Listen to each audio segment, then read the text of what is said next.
Hello and welcome to this video this week. I love to do the peace sign. I know it's not in right now and it's not cool, but I don't know, it's still a thing for me.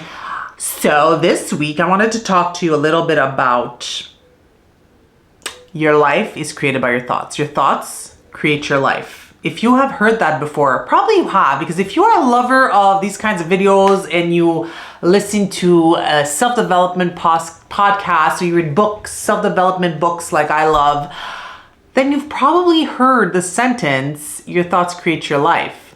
I am a true believer of that because your thoughts create beliefs in yourself. And when you believe certain things, that is what you abide by in your entire life. Like if you believe that you can do something and then you put efforts, you truly believe, not like you kind of believe, like you truly believe you can do something and you put efforts towards it, it's gonna happen. I'm gonna tell you a story. Since I was 17 years old, I believed I would write a book. At 17 years old, I believed I was going to write a novel. Why at 17? Because I went to Italy on a trip with my family when I was 17. And Italy was the most beautiful, enchanting place I had ever been. And I had the most incredible summer of my life. You know, like a young 17-year-old summer with boys and charming Italian boys. And those are the most charming, in my opinion anyway. And I had the best summer. And when I left for back home, I came back home and in the plane, I just remember thinking, I'm gonna write a romance novel. Like that's gonna happen. Like I'm gonna write, I don't know when, I don't know how, I have no clue. I'm 17 years old. I had just graduated high school. I was going into creative arts in CEGEP. But I mean, I never thought I didn't know how to write a book. I wasn't an English major. I had read a lot of books and I did like reading, but I didn't know how to even start writing a book. That thought lodged itself into my mind and into my heart and into my soul. And it never let me go because as my life progressed and as I got older and like life happened, you know, went to school, got a job, started a career, was in a 19-year corporate career. But even though in those 19 years, I would tell everyone I would encounter, if the subject would come up, I would say, one day I'm gonna write a book. Mark my words, one day I'm gonna write a book. I would tell people this like all the time. And people would be like, cool, yeah, that's cool. Like, how are you gonna write a book? I'm like, I don't know. I have no clue. I got no clue how to write a book. But you know what? I have this feeling, this ingrained belief in myself that I'm gonna write this novel. And my job, my 19-year career was in marketing communications in live entertainment. Had nothing to do with publishing books or anything of that nature. And then my career was over and it was the summer of 2019 and it was a beautiful summer here in Montreal. And I was sitting in my home and I said, okay, I'm gonna Google how to write a book. And that's what I literally did. I Googled, how do you write a book? And I researched for about 2-3 days of how to write a book, literally on the internet, because Uncle Google literally can tell you how to do anything. So I researched how to write a book and then I learned like a ton of stuff. And because I was so passionate about it and like that belief was like so ingrained in me, I was like so excited reading about how to write this book that I got super all organized. I got a plan together and I literally wrote a novel. I'm gonna show you this novel. It's right here, hold on.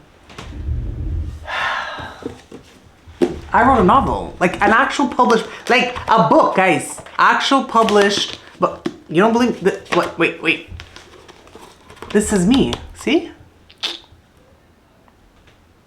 Can't make the same face. That's me. This is my book. Summer Everything Changed. I wrote this novel.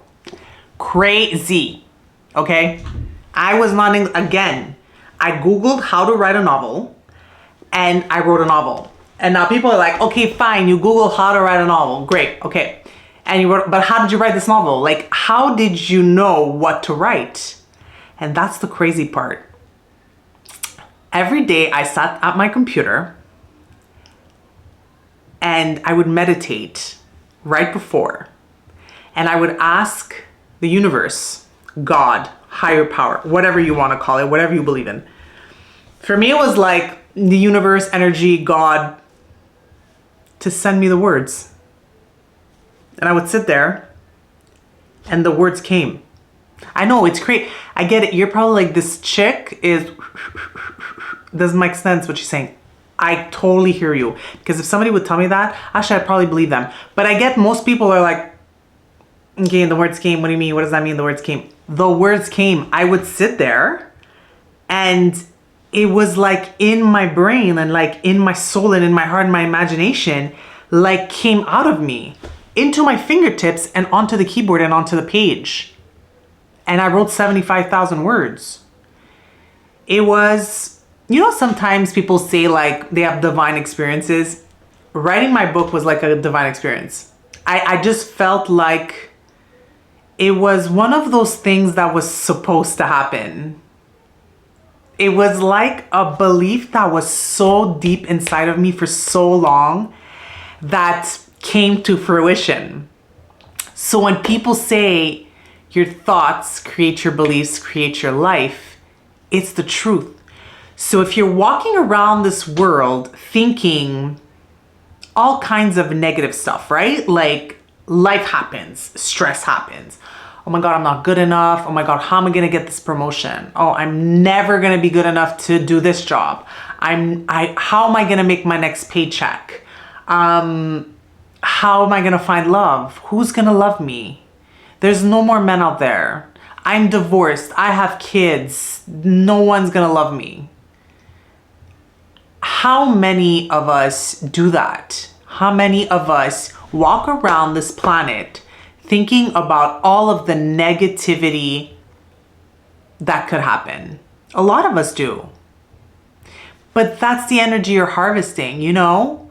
If you keep thinking about all of the things that you don't want to happen, those are the things that tend to happen.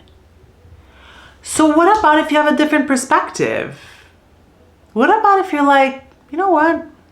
I'm divorced with 2 kids and I'm freaking awesome. And you know what? Maybe my next relationship is gonna be even better than my first. And you know what? Maybe my forever person is needed now in my life. What if you would walk around the world saying things like that? Or, you know what? I'm as good as everybody in this room to get this promotion. I am so deserving as much as everybody in this room, and I know I can do this. I know I'm the person for the job. What if you would think about those thoughts? Truly harvest those kinds of beliefs. Now you're gonna say, okay, but you're gonna think I'm gonna win the lottery. The thing with the lottery, guys, is that you really believe you're gonna win the lottery. That's the thing with the lottery. You don't really get that belief that you're gonna win the lottery. It's not about just saying it, you get it? It's about really believing that for yourself. It's about creating that belief. So your thoughts create your life.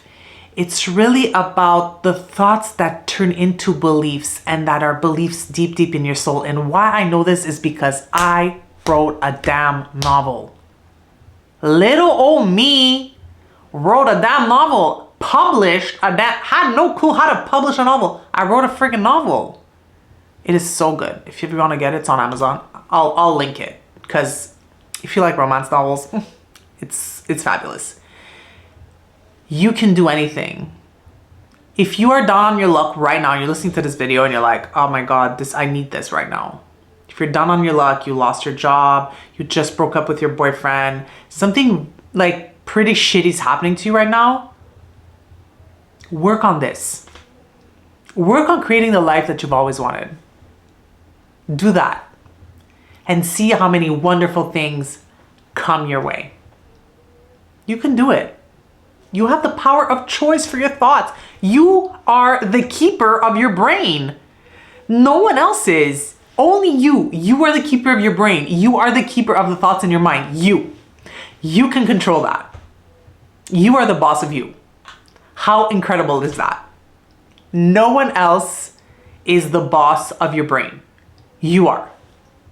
So if you are the boss of your brain and you have the power to choose, man, choose to believe.